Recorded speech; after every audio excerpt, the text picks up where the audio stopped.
अस्सलामुअलैकुम, कैसे हैं आप सब? आई होप कि आप सब खैरियत से होंगे, ठीक-ठाक होंगे। आज की इस वीडियो में हम बात करने जा रहे हैं द रिलक्टेंट फंडामेंटलिस्ट, बहुत इम्पोर्टेंट जो नॉवल है उसके बारे में। उसके कुछ इम्पोर्टेंट कोटेशंस को हम देखेंगे, इसके मल्टीपल पर्सपेक्टिव को मैं पहले ही डिस्कस कर चुकी हूँ, लेकिन आज की इस वीडियो में हम जस्ट कोटेशन को देखेंगे और सारी कोटेशन थीम बेस्ड होंगी। सारी कोटेशन ओरिजिनल टेक्स्ट से ली गई हैं, तो अगर आपको अगर आपने जिस पर्सपेक्टिव से भी कोटेशन को डिस्कस करना है तो हम उनको इन डिटेल देखेंगे। तो हम स्टार्ट करते हैं। फर्स्ट कोटेशन जो हमारे पास है वो बेसिकली इसके अंदर हम देखते हैं कि चंगेज़ ये ड्रामेटिक मोनोलॉग की फॉर्म के अंदर लिखा गया है, तो सारी कोटेशन बेसिकली चंगेज़ की होंगी, उसके पास्ट की, प्रेजेंट की, ये सब कुछ, ठीक है। तो कुछ एरिका की भी होंगी, लेकिन ये हम देखते हैं ज़्यादातर चंगेज़ की ही। एनी हाउ हम स्टार्ट करते हैं। First quotation I have, that is, I see I have alarmed you to not be frightened by my beard, I am a lover of America. ये चंगेज़ कहता है जब एक जो स्ट्रेंजर है, बेसिकली अमेरिकन स्ट्रेंजर जो आता है और वो उसकी बियर्ड से बेसिकली डर जाता है, तो वो उसे कहता है कि ये ना कोटेशन स्टीरियोटाइप को क्रिएट करती है, ठीक है। स्टीरियोटाइप्स हमें देखने को मिलता है।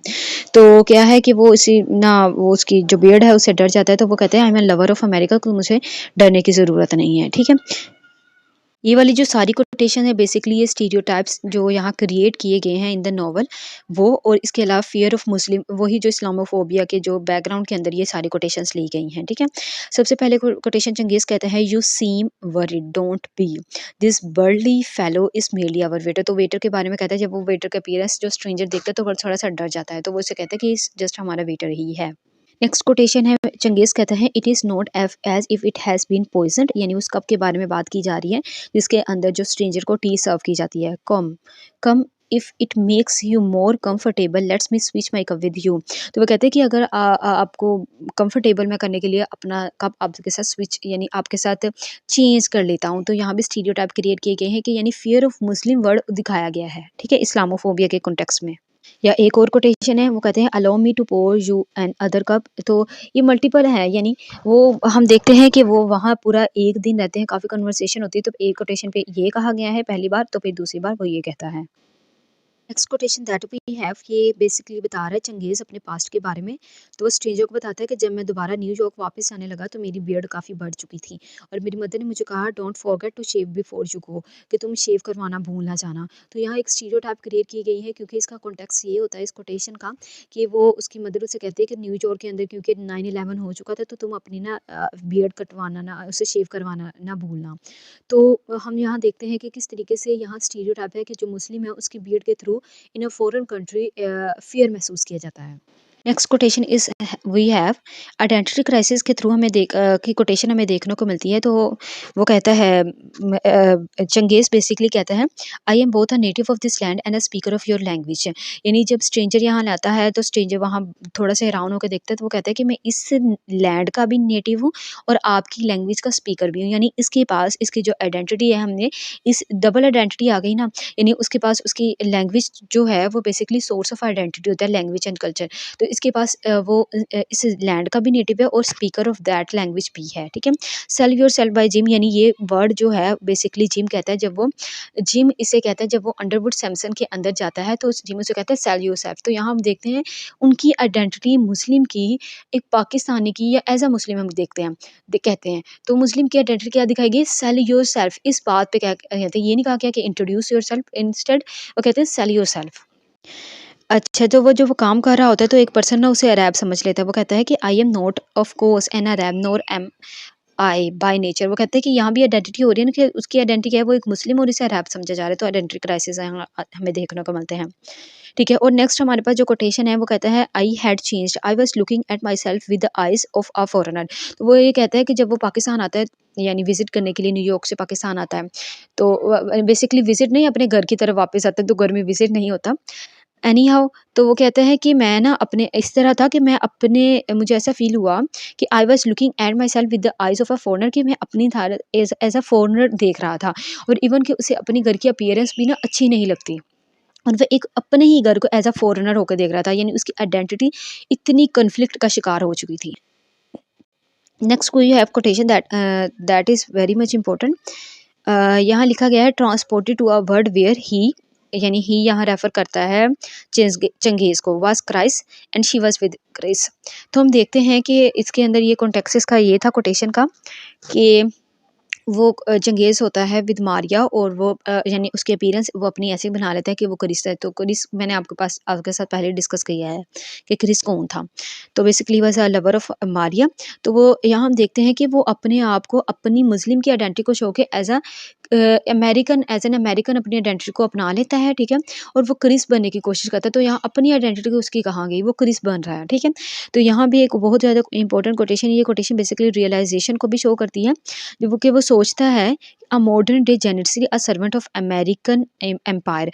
तो जब वो बेसिकली जाता है वर्क करने के लिए, सेकंड और थर्ड असाइनमेंट का वर्क पूरा कर रहा होता है, तो वहाँ पर उस पर का जो मास्टर होता है वो इसे रियलाइज़ करवाता है जेनेसिस के बारे में। तो ये खुद सोचता है कि एक मॉडर्न डे जेनेसिस की तरह मैं काम कर रहा हूँ अमेरिका के लिए, यानी एक सर्वेंट ऑफ अमेरिका हूँ। तो हम यहाँ देखते हैं कि वो अपनी आइडेंटिटी को पहचानता है। Quotations we have about American dreams. तो अमेरिकन ड्रीम्स की कोटेशंस बहुत इंपॉर्टेंट है। यहाँ मैंने 4 से 5 लिखी हैं। वो कहता है this is a dream come true, my life was a film in which I was the star and everything was possible. तो वो जब अंडरवुड सैमसन के अंदर से जो मिल जाती है, हर कोई उसकी एडमायर करता है, तो उसके बारे में कहता है। I was confined to getting the job I wanted. तो ये भी अमेरिकन ड्रीम को हाईलाइट करती है, यानी वो जो चाहता था उससे वही मिल गया। In Princeton I conducted myself in public like a young prince. तो एक अमेरिकन ड्रीम के अंदर यही होता है कि ज़िंदगी को इतना प्लेयरफुल दिखा दिया जाता है कि वो इंसान अपने आप को प्रिंस से समझने लग गया, ठीक है? Princeton made everything possible for me and I was saying यहाँ आई नहीं आएगा, यहाँ एवरीवन आएगा। Everyone was saying great things for you. ये बेसिकली ये कोटेशन है जिम की, ठीक है? जिम कहता है कि हर कोई ना आपके बारे में अच्छी बातें कर रहा है। और ये जो जिम जब कहता है कि जब वो अंडरवुड सैमसन के अंदर काम करना स्टार्ट कर देता है, तो ये जो सारी कोटेशन है, हम देखते हैं इन सारी कोटेशन के अंदर उनकी डिज़ायर्स को, उसकी ड्रीम्स को, ड्रीम ऑफ चंगेज़ हमें फुलफिल होते देखने को मिले through the Princeton university, through Underwood Samson. ये कुछ कोटेशंस है जो नॉस्टैल्जिक बेस है, यानी नॉस्टैल्जिया के पॉइंट को जब इस थीम को आप डिस्कस करोगे तो आप इसे डिस्कस कर सकते हैं। अब नॉस्टैल्जिया क्या है? हम देखते हैं इसके अंदर वो कहता है सो आएगा यहाँ। कुछ टाइपिंग मिस्टेक हो जाती है, तो आप इसे क्लियर करिए। So a kind of miss home to she said, यानी ये जो है ये एरिका की कोटेशन है। एरिका कहती है except my home was a guy with long skinny fingers. And next we have I did leave behind a love and her name was Erica. ये वाली ऊपर वाली कोटेशन है एरिका की, और जो नीचे वाली कोटेशन है बेसिकली ये है चंगेज की। So being alone was a luxury. ये वाली जो लास्ट वाली कोटेशन है ये भी चंगेज की है। जो सेंटर वाली कोटेशन है वो Eric, let me clear it just a minute. Okay, जो फर्स्ट कोटेशन है हमारे पास बेसिकली वो एरिका की, और बाकी जो 2 कोटेशंस हैं वो हमारे पास चंगेज़ की हैं।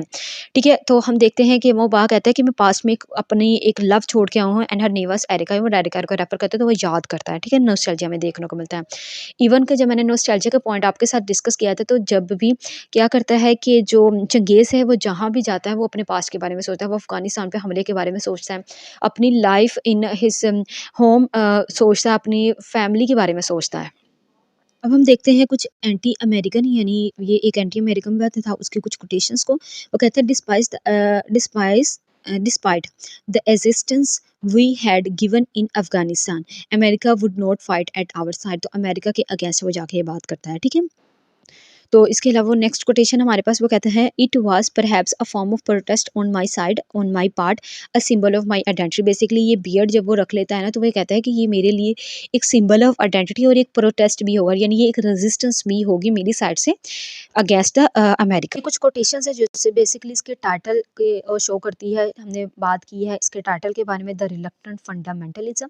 तो फंडामेंटलिज्म को जो शो करती हैं वो कहते हैं I did not wish to have my position at Underwood Samson compromised. तो ये चंगेज़ कहता है कि मैं अपनी position in Underwood center I do not wish to compromise it, ठीक है? नेक्स्ट कोटेशन हमारे पास है वो कहते हैं तो यहाँ जब वो मिलने जाता है एरिका के फादर के साथ, तो के फादर से, तो वो कहता है, एरिका का फादर कहता है and fundamental you guys have got some serious problems with fundamentalism, ठीक है? नेक्स्ट कोटेशन हमारे पास है you are working for the man buddy focus on the fundamentalist. तो यहाँ बेसिकली ये वाली जो कोटेशन है ये रिलीजियस फंडामेंटलिज्म को शो करती है, और ये वाली जो कोटेशन है ये मटेरियलिस्टिक फंडामेंटलिज्म को शो करती है, जो जिम कहता है, ठीक है? कि यहाँ आप ना जस्ट फंडामेंटल्स पे फोकस करो, यानी मटेरियल पैसे वगैरह पे फोकस। मुस्लिम को कल्चर को शो करती है बेसिकली उसके डायलॉग्स, यानी उसके वर्ड्स। वो कहते हैं this is great satisfaction to be had in touching one's prayer. तो ये हमारे पास किस तरीके से वो इस्लामिक रिलीजियस को रिप्रेजेंट करता है वो भी। अब एक कोटेशन मेरे पास यहाँ बहुत ही इंपॉर्टेंट है, हमने इसके अंदर देखा था कि किस तरीके से जो एरिका है वो यूज़ करती है, यानी एरिका और अमेरिका का जब हमने कंपैरिजन किया था तो हमने ये देखा था कि एरिका लाइक अमेरिका यूज़ कर रही है चंगेज़ को। तो वो ये वही कोटेशन है जिसके अंदर हमें ये देखने को मिल रहा है कि किस तरीके से चंगेज़ एक्सप्लॉइट हो रहा है, not through the hand of America but also through the hand of Erica. ठीक है, अब यहाँ पे हम देखते हैं, वो कहते हैं you helped me, you were kind and true and I am grateful, I am sorry about anything, please take care of yourself. तो ये वो क्या करते हैं कि हम देखते हैं कि जब 9/11 का इंसिडेंट होता है तो एरिका इस सडन सडन चेंज आ जाता है ना, सडनली चेंज हो जाती है एरिका। तो वो ये कहती है कि तुम बहुत अच्छे थे, बहुत काइंड थे, बहुत सच्चे थे और बहुत ज़्यादा ग्रेटफुल थे। मैं यानी I am very grateful to you. तो बहुत सारी मैं थैंकफुल हूँ, ग्रेटफुल हूँ, तो लेकिन आई एम सॉरी फॉर एवरीथिंग। तो जब हम क्या करते हैं, जब हम किसी को ये जो कोटेशन है खुद ही जस्टिफाइड है किस तरीके से वो इसे एक्सप्लॉइट करती है, यूज़ करती है। And that's all for today's video lecture.